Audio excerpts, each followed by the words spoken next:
যে কোনো wifi router configure করার জন্য আমাদের সর্বপ্রথম কিন্তু সেই রাউটারের মধ্যে লগ ইন করতে হবে। তো সেই জন্য আমরা মূলত রাউটারের সাথে দুইভাবে কানেক্ট হতে পারি। প্রথমত আমরা চাইলে রাউটারের মধ্যে যে ল্যান পোর্টগুলো রয়েছে সেখান থেকে যে কোনো একটা ল্যান পোর্টের সাথে একটা কেবলের মাধ্যমে আমাদের ল্যাপটপ কিংবা ডেস্কটপের ল্যান পোর্টে কানেক্ট করে ল্যান কেবলের দ্বারা কানেক্ট হয়ে যেতে পারি। অথবা সেকেন্ড অপশন হচ্ছে আমাদের রাউটারটাকে আমরা যখন পাওয়ার অন করব তখন কিন্তু রাউটারটি তার ডিফল্ট এসএসআইডিটা ব্রডকাস্ট করতে থাকবে। অর্থাৎ আপনি যদি আপনার নেটওয়ার্ক আইকনের মধ্যে ক্লিক করেন তাহলে আপনি দেখতে পাবেন আপনার ওয়াইফাই রাউটারের যে ডিফল্ট এসএসআইডিটি রয়েছে সেই এসএসআইডিটি আপনাকে শো করছে, এবং রাউটারের ব্যাক সাইডে কিংবা রাউটারের কাভারের ওপর আপনি কিন্তু এই এসএসআইডি এবং এটাতে কানেক্ট হওয়ার জন্য প্রয়োজনীয় পাসওয়ার্ডটা পেয়ে যাবেন। সেই পাসওয়ার্ডটি ব্যবহার করে আপনি এই ওয়াইফাই রাউটারের এসএসআইডির মধ্যে কানেক্ট হয়ে যেতে পারবেন। তো কানেক্ট হয়ে যাওয়ার পর আমাদের কাজ হচ্ছে আমরা আমাদের কম্পিউটারের সার্চ অপশনে গিয়ে সিএমডি লিখে ইন্টার দিব। সিএমডি লিখে ইন্টার দিলে আমাদের কমান্ড প্রম্পটটি আমাদের সামনে চলে আসবে। এইখানে আমরা কমান্ড প্রেস করব আইপি কনফিগ। ইতিপূর্বে আমাদের অনেকগুলো ভিডিওতে আমরা দেখিয়েছি আইপি কনফিগ লিখে ইন্টার দিলে আপনি আপনার কম্পিউটারের আইপি অ্যাড্রেসটা জানতে পারবেন। আপনি যদি ল্যান কেবলের মাধ্যমে কানেক্ট হন তাহলে মূলত আপনি আপনার ইথারনেট অ্যাড্রেসের মধ্যে আইপিটা দেখতে পাবেন। যেমন দেখুন আমার কম্পিউটারের ক্ষেত্রে আমার মেইন ইথারনেট অ্যাডাপ্টারটা কিন্তু এটা, এবং এখানে কিন্তু মিডিয়া ডিসকানেক্টেড, অর্থাৎ আমি এই মুহূর্তে ল্যানে কানেক্টেড নেই, এই জন্য এটা ডিসকানেক্টেড দেখাচ্ছে এবং এখানে কোনো আইপি অ্যাড্রেসও নেই। আপনারা যদি আপনাদের ওয়াইফাই রাউটারের সঙ্গে ল্যান কেবলের মাধ্যমে কানেক্ট হন তাহলে কিন্তু এই জায়গাটাতে আপনার আইপি অ্যাড্রেসের ইনফরমেশন পেয়ে যাবেন। আমি যেহেতু সুবিধার জন্য ওয়াইফাই এর মাধ্যমে আমার রাউটারের সঙ্গে কানেক্ট হয়েছি, সেই ক্ষেত্রে আমার কাজ হবে ওয়াইফাই অ্যাডাপ্টারের অপশনটাকে খুঁজে বের করা। দেখুন আমার এইখানে কিন্তু ওয়্যারলেস ল্যান অ্যাডাপ্টারটা দেখা যাচ্ছে, অর্থাৎ ওয়াইফাই কানেক্ট হওয়ার পর যে আইপি অ্যাড্রেসটা আমি পাবো সেই ইনফরমেশনগুলো কিন্তু এখানে থাকবে।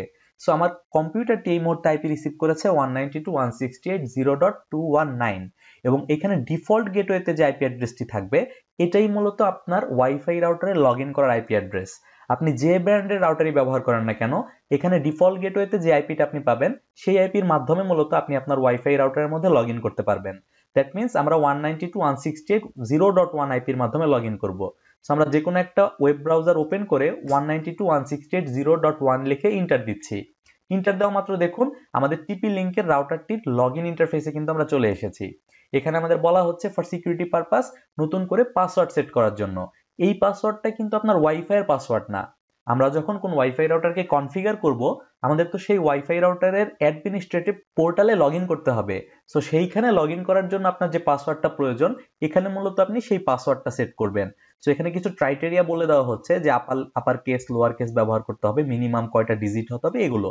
সো এইটা আপনাদের সুবিধা মতো আপনারা দিয়ে আপনাদের রাউটারের পাসওয়ার্ডটা সেট করে লেটস গেট স্টার্টেড বাটনে ক্লিক করবেন, তাহলে আপনাদের রাউটারের পাসওয়ার্ডটা চেঞ্জ হয়ে যাবে। এখানে টাইম জোনটা সিলেক্ট করতে বলা হচ্ছে। যেহেতু আমরা ঢাকায় বসবাস করছি, সো আমরা এখান থেকে একটু যদি নিচের দিকে যাই দেখি আমরা ঢাকা অপশন খুঁজে পাই কিনা। দেখুন UTC+6 ঢাকা, এই জোনটা কিন্তু আমরা অলরেডি পেয়ে গিয়েছি। এটা সিলেক্ট করে আমরা নেক্সট বাটনের মধ্যে ক্লিক করে দিব। দেন এখানে হচ্ছে আপনার মূল কাজ। এখানে আপনার আইএসপি যদি আপনাকে কোনো স্ট্যাটিক আইপি অ্যাড্রেস দিয়ে থাকে তাহলে আপনি এখানে স্ট্যাটিক আইপিতে ক্লিক করবেন। যদি আপনার আইএসপি আপনাকে বলে আপনি রাউটার কানেক্ট করার সময় অটোমেটিক্যালি আইপি পাবেন তাহলে আপনি ডাইনামিক আইপিতে ক্লিক করবেন। অথবা ম্যাক্সিমাম ক্ষেত্রে বাসাবাড়িতে আমরা যারা আইএসপির কানেক্টিভিটি ব্যবহার করি সেখানে কিন্তু আমাদের পিপিপিওই ডায়াল আপ কানেক্টিভিটি দেওয়া হয়, অর্থাৎ এইখানে আপনার একটা ইউজার নেম এবং একটা পাসওয়ার্ড থাকবে। সো এইখানে আপনি পিপিপিওই তে কানেক্ট করে আপনাকে সেই আইএসপি থেকে প্রোভাইড করা ইউজার নেম পাসওয়ার্ডের মাধ্যমে কিন্তু আপনি ইন্টারনেট অ্যাক্সেস করতে পারবেন। L2TP TBTPও সেম, একটা ইউজার নেম এবং পাসওয়ার্ডের মাধ্যমে আপনাকে কানেক্ট হতে হবে।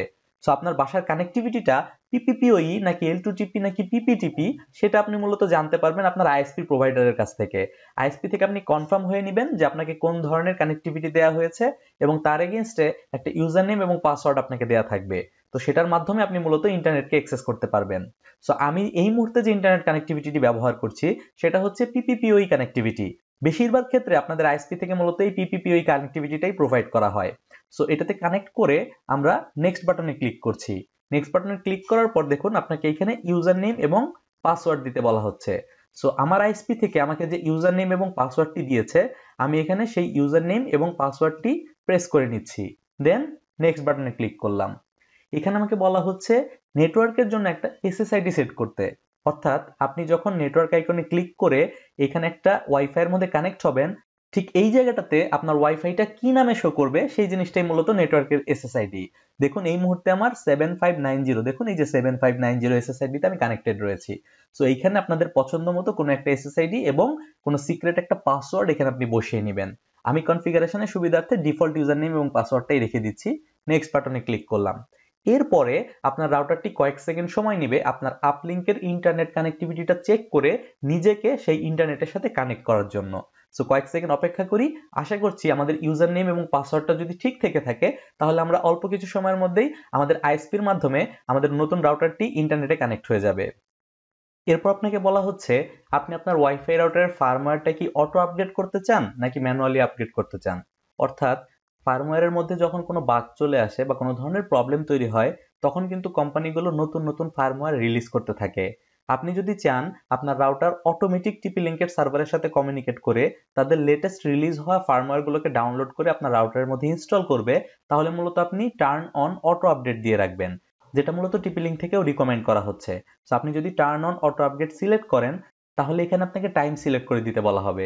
কারণ হচ্ছে আপনাকে একটা জিনিস খেয়াল রাখতে হবে, ফার্মওয়্যার যখন ডাউনলোড হবে তখন কোনো প্রবলেম নেই, বাট যখন ফার্মওয়্যার ডাউনলোড হওয়ার পর আপনার রাউটারের মধ্যে ইনস্টল হবে ওই মোমেন্টে কিন্তু আপনার রাউটারটার কোনো কাজ করবে না, অর্থাৎ আপনি ইন্টারনেট কানেক্টিভিটি পাবেন না।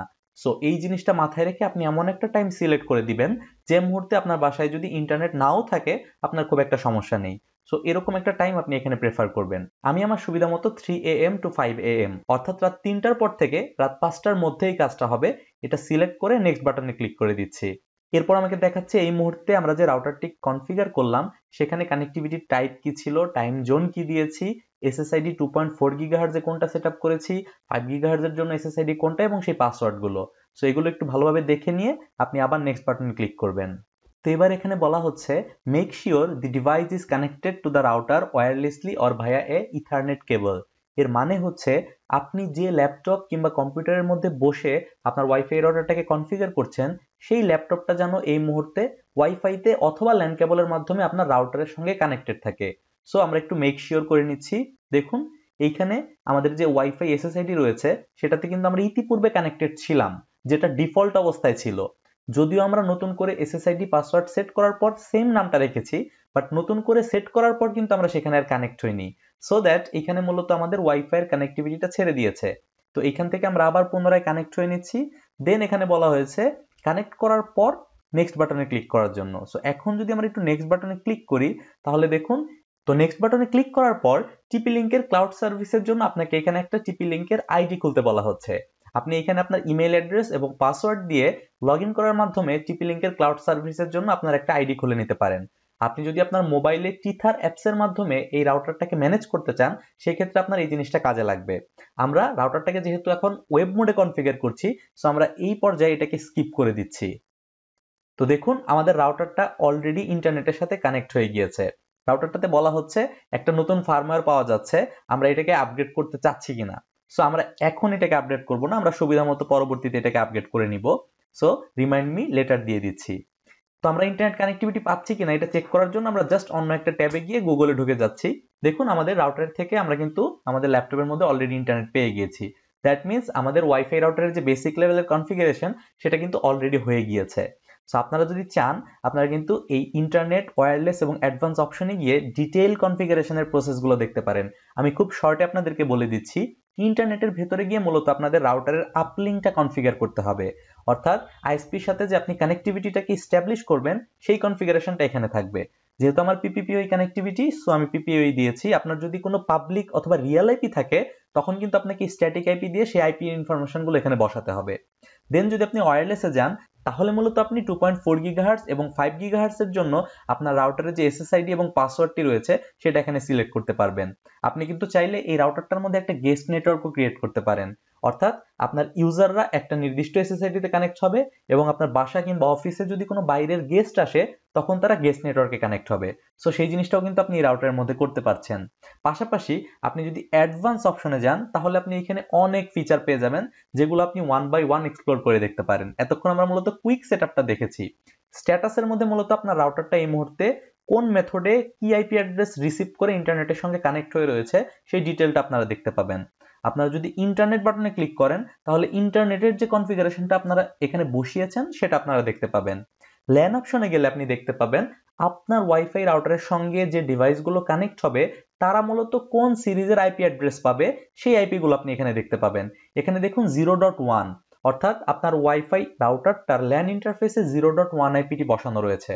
এই জন্যই মূলত আমরা 192.168.0.1 লিখে হিট করলে রাউটারে ঢুকতে পারছি, এবং এই 1 এর পর থেকে বাকি যে আইপি গুলো রয়েছে অর্থাৎ 192.168.0.2 থেকে 254 পর্যন্ত এই আইপি গুলো মূলত আপনার হোস্ট ডিভাইস গুলো এই রাউটার থেকে রিসিভ করবে। দেন এরপর যদি আপনি আপনার এই রাউটারটার মধ্যে কোনো ভিল্যান কনফিগার করতে চান সেই ক্ষেত্রে কিন্তু আপনি এই অপশনটা এক্সপ্লোর করতে পারেন। জাস্ট এখানে আপনাকে ভিল্যান এনেবল করে দিয়ে ভিল্যান সেটআপ করে ফেলতে হবে। দেন ডিএসসিপি সার্ভারে গেলে আপনি দেখতে পাবেন আপনার ওয়াইফাই রাউটারের মধ্যে ওয়াইফাই এর মাধ্যমে যে ডিভাইসগুলো কানেক্ট হবে তারা কত কত আইপি পাবে। দেখুন আমরা একটু আগে দেখেছিলাম আমাদের ল্যানের আইপি হচ্ছে 0.1, তো আপনি চাইলে আপনার ডিএসসিপির যে সিরিজ সেটা কিন্তু 0.2 থেকেও শুরু করতে পারেন বা পরের কোন আইপি থেকেও শুরু করতে পারেন। এখানে ডিফল্ট অবস্থায় 100 থেকে আইপি গুলো শুরু করা হয়েছে। এর মানে হচ্ছে আপনার ওয়াইফাই রাউটারের সঙ্গে কেউ যদি ল্যানের মাধ্যমে কানেক্ট হয় এবং সে যদি চায় সে স্ট্যাটিক আইপি বসাবে, সেই ক্ষেত্রে কিন্তু সে 0.2 থেকে 99 পর্যন্ত আইপি ম্যানুয়ালি বসিয়ে ব্যবহার করতে পারবে। বাট সে যদি ডিএসসিপি তে আইপি ব্যবহার করতে চায় অর্থাৎ অটোমেটিক্যালি আইপি ব্যবহার করতে চায় সেই ক্ষেত্রে কিন্তু আপনার রাউটার তাকে 100 থেকে 249 পর্যন্ত আইপি দিয়ে থাকবে। সো এই অ্যাড্রেসগুলো আপনারা আপনাদের সুবিধা মতো চেঞ্জ করে নিতে পারেন। আর লিস্ট টাইমের মানে হচ্ছে যখন আপনার কোনো একটা ডিভাইস ডিএসসিপি থেকে একটা অটোমেটিক আইপি পাবে সেই আইপিটা কতক্ষণ পর্যন্ত আপনার ডিভাইসের জন্য ডেডিকেটেডলি দেয়া থাকবে সেই টাইমটা। সো এখানে 120 মিনিট মানে হচ্ছে 2 ঘন্টা টাইম দেয়া রয়েছে। আপনি আপনার অপারেশনের সুবিধা অনুযায়ী আপনি এখানে টাইমটাকে ভ্যারি করে চেঞ্জ করে দিতে পারেন। And primary DNS secondary DNS এর মধ্যে আপনি চাইলে ম্যানুয়ালি গুগল ডিএনএসটা এবং আপনার আইএসপি থেকে যে ডিএনএসটা প্রোভাইড করবে সেই ডিএনএসটা এখানে দিয়ে দিতে পারেন। এগুলো আসলে অপশনাল ফিচার, আপনি দিলেও চলবে না দিলেও চলবে। দেন এখানে ডাইনামিক ডিএনএস, রাউটিং, বিভিন্ন ধরনের অপশন রয়েছে। এগুলো আসলে আমাদের ডে টু ডে লাইফে খুব একটা লাগবে না, মূলত ওয়্যারলেস এর মধ্যে যে সেটিংস গুলো রয়েছে সেটাই আমাদের জন্য খুব একটা ইম্পর্টেন্ট ছিল। তো এই রাউটারের মধ্যে আপনি কিন্তু ইউএসবির মাধ্যমে একটা লোকাল স্টোরেজ সার্ভারও তৈরি করে ফেলতে পারেন। অর্থাৎ আপনি যদি কোনো একটা ইউএসবি এখানে ইনসার্ট করেন আপনার রাউটারের ইউএসবি পোর্টের মধ্যে, সেই ক্ষেত্রে আপনার ওয়াইফাই রাউটারের আন্ডারে যতগুলো ল্যাপটপ বা মোবাইল কানেক্টেড থাকবে তারা কিন্তু সবাই একই সঙ্গে ওই ইউএসবি তে অ্যাক্সেস করে সেখানকার ফাইলগুলো ব্যবহার করতে পারবে। পাশাপাশি আপনার রাউটারের মধ্যে যদি আপনি নেট কনফিগার করতে চান, আপনার রাউটারে যদি আপনি পোর্ট ফরওয়ার্ডিং করতে চান, প্যারেন্টাল কন্ট্রোল করতে চান, এই সব ধরনের ফিচার কিন্তু আপনি এখানে পেয়ে যাচ্ছেন। ইভেন এই রাউটারটা কিন্তু আইপি ভার্সন 6 সাপোর্টেড। সো আপনি এখানে আইপি ভার্সন 6 এর আইপি অ্যাড্রেস বসিয়েও আপনার রাউটারটাকে কনফিগার করতে পারবেন। আর ওয়ান মেশ টেকনোলজিটা মূলত হচ্ছে আপনার এই রাউটারের সাথে সাপোর্টেড মডেলের কোনো ধরনের এক্সটেন্ডার যদি আপনি ব্যবহার করেন সেই ক্ষেত্রে মূলত আপনি এই ওয়ান মেশের ফিচারটাকে ইউটিলাইজ করতে পারবেন। এর মানে হচ্ছে ধরুন আপনার বাসার এরিয়াটা অনেক বড়, আপনার সিঙ্গেল এই ওয়াইফাই রাউটারটা আপনার পুরো বাসাটাকে কভার করতে পারছে না। আপনার বাসাটা একটা ডুপ্লেক্স বাসা, 2 তলার কোনো একটা কর্নারে গিয়ে দেখছেন আপনি খুব ভালো কভারেজ পাচ্ছেন না। সেই ক্ষেত্রে ওয়ান মেশ টেকনোলজি সাপোর্ট করে এরকম কোনো রেঞ্জ এক্সটেন্ডার কিনে এনে আপনি যদি আপনার বাসার সেকেন্ড ফ্লোরে ইনস্টল করে দেন এবং সেটাকে যদি আপনি আপনার এই প্রাইমারি রাউটারের সাথে কনফিগার করে নেন, এর ফলে যেটা হবে আপনার এই প্রাইমারি রাউটারের মধ্যে যে এসএসআইডি এবং পাসওয়ার্ডটি রয়েছে সেম এসএসআইডি এবং পাসওয়ার্ড ব্যবহার করে কোনো ধরনের ইন্টারাপশন ছাড়া আপনি সম্পূর্ণ বাসায় ওয়াইফাই অ্যাক্সেস করতে পারবেন। এক কথায় যদি বলি আপনি আসলে কোনো পার্থক্য বুঝতে পারবেন না যে আপনার নিচতলা একটা আলাদা রাউটার রয়েছে, 2 তলা একটা আলাদা রেঞ্জ এক্সটেন্ডার রয়েছে। আপনার এই একটা রাউটারই সেম ইউজার নেম সেম পাসওয়ার্ডের মাধ্যমে আপনাকে সম্পূর্ণ বাসায় সিমলেস ইন্টারনেট কানেক্টিভিটি দিবে। সো এখানে আপনি কোনো ধরনের ইন্টারাপশন ফেস করবেন না। আর এখানে দেখুন টিপি লিঙ্ক থেকে খুব সুন্দর করে অ্যানিমেশনের মাধ্যমে আপনাদেরকে এই সলিউশনের মূল অ্যাডভান্টেজটা বুঝিয়ে দেওয়া হচ্ছে। ম্যাক্সিমাম ক্ষেত্রে যেটা হয় আপনি যখন এই গ্রাউন্ড ফ্লোর থেকে সেকেন্ড ফ্লোরে যাবেন আপনাকে কিন্তু ম্যানুয়ালি একটা এসএসআইডি থেকে ডিসকানেক্ট করে দেয় এবং পরবর্তীতে নতুনটার এসএসআইডির মধ্যে আপনাকে কানেক্ট হতে হয়। সো এখানে কিন্তু আপনার 2-1 সেকেন্ডের জন্য হলেও নেটওয়ার্ক ইন্টারাপশন হয়। বাট আপনি যখন ওয়ান মেশ নেটওয়ার্ক সলিউশন ব্যবহার করবেন তখন কিন্তু আপনার ডিভাইস নিয়ে আপনি বাসার যে প্রান্তেই যান 1 সেকেন্ডের জন্য আপনার নেটওয়ার্কটা ড্রপ হবে না। এটাই হচ্ছে মূলত ওয়ান মেশ টেকনোলজির মেইন অ্যাডভান্টেজ। পাশাপাশি আপনি যদি সিস্টেম সেটিংস এর ভেতরে যান তাহলে আপনি দেখতে পাবেন firmware upgrade, backup restore, administration login, password change, router reboot, এই ধরনের ইম্পর্টেন্ট ফিচারগুলো আপনি পেয়ে যাচ্ছেন। এই ফার্মওয়্যার আপডেটের ভেতরে গিয়ে মূলত আপনি নতুন ভার্সনের ফার্মওয়্যার রিলিজগুলোকে ডাউনলোড করে নিতে পারেন, পাশাপাশি আপনি আপনার রাউটারের মধ্যে ইনস্টল করে নিতে পারেন। ব্যাকআপ রিস্টোর অপশন আপনি বুঝতেই পারছেন। আপনি এখানে ব্যাকআপ বাটনে ক্লিক করলে এই মুহূর্তে আপনার ওয়াইফাই রাউটারের মধ্যে যে কনফিগারেশনটা রয়েছে সেটার একটা ব্যাকআপ ফাইল জমা হয়ে যাবে এবং পরবর্তীতে সেই ফাইলটাকে এখানে আপলোড করে দিয়ে আপনি কিন্তু চাইলে রাউটারের কনফিগারেশন রিস্টোর করে ফেলতে পারবেন। সো কোনো কারণে যদি আপনার রাউটারের কনফিগারেশনটা রিসেট হয়ে যায় তখন কিন্তু আপনার এই ব্যাকআপ ফাইলটা কয়েক সেকেন্ডের মধ্যে আপনার রাউটারটাকে পুনরায় লাইভে নিয়ে আসতে পারবে। এবং অ্যাডমিনিস্ট্রেশনের ভিতরে গেলে আপনি আপনার ওয়াইফাই রাউটারে লগ ইন করার জন্য যে পাসওয়ার্ডটি ব্যবহার করছেন সেই পাসওয়ার্ডটি কিন্তু চেঞ্জ করে নিতে পারবেন। সিস্টেম লগের ভেতরে গেলে আপনার রাউটারের মধ্যে অ্যাডমিনিস্ট্রেটিভ যে লগগুলো জেনারেট হচ্ছে, অর্থাৎ দেখুন আপনার ওয়ান ইন্টারফেসটা কখন আপ হলো, কখন ডাউন হলো, ল্যানে কখন আপ হলো, কখন ডাউন হলো, এই ধরনের ইনফরমেশনগুলো আপনি পেয়ে যাবেন। এবং আবার ক্লিয়ার বাটনে ক্লিক করলে আপনার এই লগগুলো কিন্তু ক্লিয়ার হয়ে যাবে। এবং যখন আপনি রিফ্রেশ বাটনে ক্লিক করবেন, নতুন লগ থাকলে সেই নতুন লগগুলো কিন্তু আবার আপনাকে এখানে শো করবে। সো এইভাবে মূলত আপনি বিভিন্ন ধরনের ফিচারগুলোকে এক্সপ্লোর করে এই রাউটারের প্রত্যেকটা অপশন আপনি চেক করে নিতে পারেন। সো আশা করছি রাউটারটি কিভাবে কনফিগার করতে হয় এবং রাউটারের বেসিক ফিচারগুলো আপনারা বুঝতে পেরেছেন। দেখা হচ্ছে আগামী ভিডিওতে। সেই পর্যন্ত সবাই ভালো থাকবেন। আল্লাহ হাফেজ।